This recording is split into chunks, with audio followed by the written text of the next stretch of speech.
Why Stoics value time more than money. What if the most valuable thing you own isn't in your bank account, but in your calendar? Think about that. We spend our lives chasing money, working longer hours, climbing ladders, collecting things. But what are we really spending time? And unlike money, time isn't something you can earn back. Once it's gone, it's gone. The Stoics understood this deeply. While the world scrambled for wealth, fame, and fortune, they guarded their time like treasure. Seneca said it best. People are frugal in guarding their personal property, but as soon as it comes to squandering time, they are most wasteful of the one thing in which it is right to be stingy. And he was right.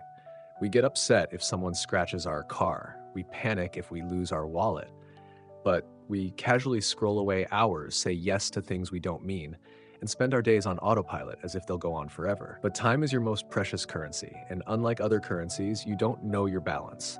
You don't know how many years, how many moments you've been given. That's not meant to scare you. It's meant to wake you up, to remind you that every day is a coin, and you get to choose how to spend it.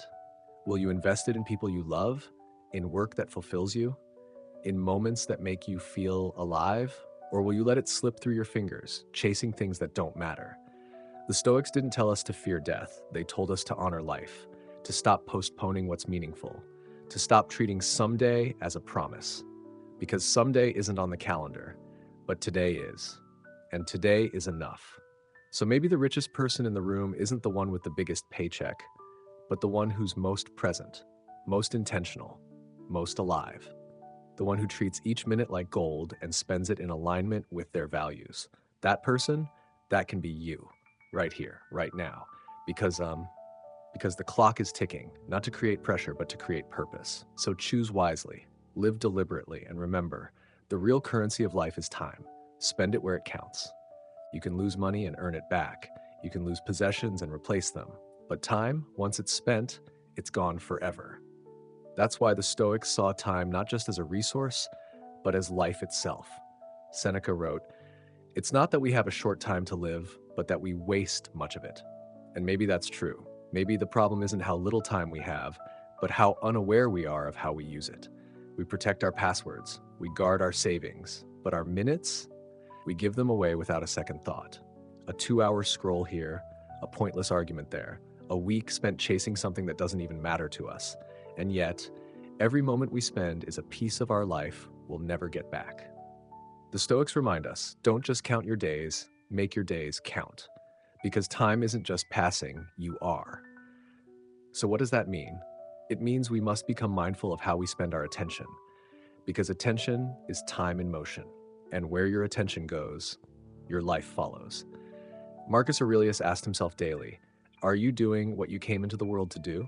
That's not a judgment, it's a gentle nudge, a reminder to stay awake, to not sleepwalk through your one precious life. Here's the truth.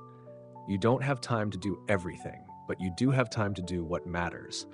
You just have to decide what that is, and let go of what isn't. That might mean saying no more often. It might mean scheduling silence into your day. It might mean doing less, but with more purpose. Because time is not just about productivity, it's about presence. It's about showing up fully for the people you love, for the work that lights you up, for the life you actually want to live. So today, ask yourself, am I trading my time for something that truly matters, or am I letting it disappear into things that drain me? Because this hour, this breath, this moment, it's yours. Not to hoard, not to rush, but to honor. Because in the end, time isn't just what life is made of, it is life. Spend it well. Money comes and goes. You can earn it, lose it, invest it, and make it back again. But time only moves in one direction. Once it's gone, it's gone. And yet, most of us treat money like it's scarce, while treating time like it's endless. We guard our wallets, we plan our savings, we work overtime to feel secure. But the truth is, time, not money, is your most valuable asset. To the Stoics, time was more than minutes or hours. Time was life itself. Seneca put it clearly, it is not that we have a short time to live, but that we waste a lot of it. Think about that. The real issue isn't how long we live, but how mindfully we live. How often do we give away hours without thinking? How many sunsets do we scroll through without noticing? How many conversations do we rush? How many dreams do we delay? The illusion of financial security. We often trade time for money, believing that more income equals more happiness, more freedom, more peace. But the Stoics challenge this idea. They remind us that what truly matters is not how much you earn, but how deeply you live. Because wealth on its own doesn't guarantee wisdom. Success without presence becomes empty, and chasing security can become a trap if it costs you the only thing you can never get back, your time. Seneca warned us of this. Wealth is the slave of a wise man and the master of a fool. If you spend your days accumulating but never living, what exactly are you building? Money can buy comfort, yes, but comfort without meaning leads to boredom, and constant striving without purpose becomes its own form of suffering.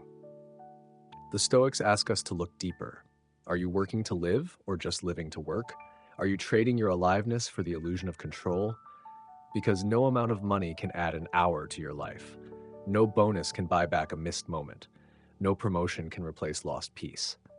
The challenge then is this: be mindful not just of how you spend your money, but of how you spend your minutes. Ask yourself regularly, did I use today well? Did I live with intention? Did I focus on what matters or get pulled into what doesn't? Because in the end, the wealthiest person is not the one with the biggest account, but the one who looks back with the fewest regrets, the one who used their time on purpose. And that person, that can be you. Time is not just a resource. It's not a block on your calendar or a number on a clock. It's your life. And to the Stoics, that made it sacred. They believe that how you use your time isn't just a matter of personal productivity, it's a moral responsibility. Because each hour you're given is a gift, not a guarantee. There are no promises for tomorrow. There are no refunds for today, and there is no pause button for this moment right now. Marcus Aurelius, Emperor of Rome, reminded himself daily, you could leave life right now. Let that determine what you do and say and think. Not to frighten himself, but to focus himself. That line is the heart of memento mori, the Stoic practice of remembering death, not in a morbid way, but in a mindful way. Because when you truly understand that your time is limited, you begin to live with intention. You stop wasting energy on things that don't matter. You stop postponing the life you keep saying you'll start later. You stop numbing out or going through the motions. Instead, you show up. You take your time seriously, not because you're afraid of losing it, but because you honor it. And when you don't, the Stoics would call that a kind of failure. Not a failure of intelligence, not a failure of skill, but a failure to live fully. Wasting time is wasting life. Seneca warned us, it is not that we have a short time to live, but that we waste much of it. Let that sink in. Most people aren't running out of time, they're just not using it wisely. They fill their days with distractions, anxieties, busyness, and one day they wake up wondering where the years went. But the Stoic path offers another way. It asks you to reflect, to slow down, to become aware of how you're spending your life, minute by minute. It doesn't ask for perfection, just presence. So the next time you find yourself reaching for your phone out of habit or agreeing to something your heart's not in or waiting for someday to pursue what matters, pause and ask, if this were my last week alive, would this be how I'd spend it? Because living well isn't about cramming more into your schedule. It's about making sure what's on your schedule actually matters. Time is not just a measurement. It's your most intimate possession. And how you use it is how you live. So treat it like the treasure it is, because one day you will run out of time, but today you still have some. Use it well. Money lives outside of you. It changes hands. It can be earned, spent, saved, or stolen. It builds houses, funds vacations, buys tools and toys. But time happens within you. It flows through your thoughts, your focus, your breath. It shapes not just what you do, but who you become. That's why the Stoics saw time not just as a resource, but as something sacred. Because while money affects your surroundings, time touches your soul. You can outsource work, you can delegate tasks, you can pay someone to answer emails, clean your house, or cook your meals. But you can't hire someone to grow for you. You can't ask someone else to meditate, reflect, or breathe in your place. You can't send an assistant to live your life. Some things only you can do. And those things, self-reflection, presence, character, peace of mind, are what make time so deeply personal. Epictetus said, There's only one way to happiness, and that is to cease worrying about things which are beyond the power of our will. So what's within your will? Your attention, your choices, your ability to show up fully to this moment, this hour, this day. That's something money can't buy. In fact, sometimes the pursuit of money costs us those very things. We become busy earning a living while forgetting to live. Think about it. You can buy a beautiful room, but not the peace to enjoy it. You can afford a therapist, but not the self-honesty needed for healing. You can build a life that looks perfect on the outside, while your inside remains scattered and rushed. Money can solve problems, yes, but time, well used, solves something deeper: meaning. And the truth is, we often protect our money more than our minutes. We check our bank balance, track expenses, plan investments, but let hours slip by on autopilot as if they're infinite. The Stoics invite us to flip that, to stop treating time like background noise and start treating it like the heartbeat of your existence, to use it not just for doing, but for being present, being reflective, being aligned with what really matters. So next time you're tempted to trade your presence for productivity or your peace for profit, pause and ask, is this how I want to spend the limited time I have? Because money might help you build a life, but only time lets you live it. And living well is always an inside job. The Stoic doesn't live simply to be poor. He lives simply to be free, because every purchase costs more than money. It costs time, it costs attention, it costs energy. And often the more we own, the less we feel free. Modern life pushes us to chase more things, more status, more upgrades. But in that chase, we often lose the one thing we can't buy back: time. Seneca reminds us, it is not the man who has too little, but the man who craves more, who is poor. The Stoics weren't against wealth. They were against being owned by it. They asked, what is this costing my peace? My presence? My purpose? Because if you're constantly working to maintain a lifestyle that leaves you stressed, distracted, or distant from what matters, what exactly are you living for? Simplicity isn't about deprivation. It's about intention. It's not about having nothing. It's about needing less so you can live more. More time for reflection. More space for loved ones. More presence in each moment. More freedom to do things that feed your soul. Living simply means you don't need to hustle endlessly to afford things that don't bring you peace. It means waking up without dread. It means reclaiming your calendar and your clarity. Marcus Aurelius, one of the most powerful men in history, wore simple robes. He slept on a hard bed. He reminded himself constantly, very little is needed to make a happy life. Why? Because he knew that joy doesn't come from excess. It comes from alignment, from living in harmony with your values, without all the noise. When you stop trying to impress, compete, or keep up, you start to breathe again.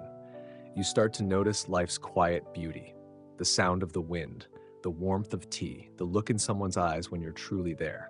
This is what simplicity gives you: time to be fully alive, less chasing, more being. So maybe the richest life isn't the one filled with stuff, but the one filled with meaning.